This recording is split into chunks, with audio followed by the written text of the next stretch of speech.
Gianni Dari rođen je 1920. godine. Veoma je popularan talijanski pisac za djecu.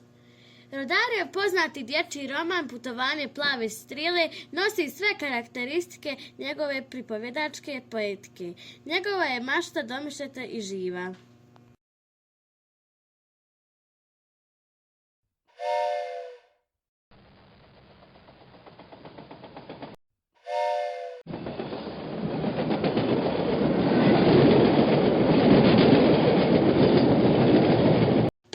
Hajde bježi, uješće nas!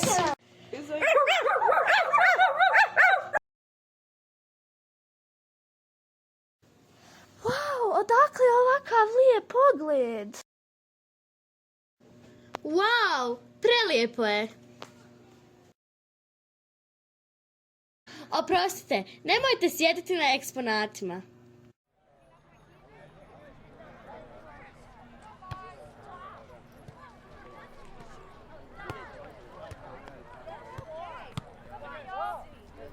Oblaka, sunce sjajno sija iza oblaka, čija si noćas čija. Pusti me, ne pusti me, neka me, pusti me, neka me. Bravo, Lepi! Najbolji ste! Lepi, Lepi!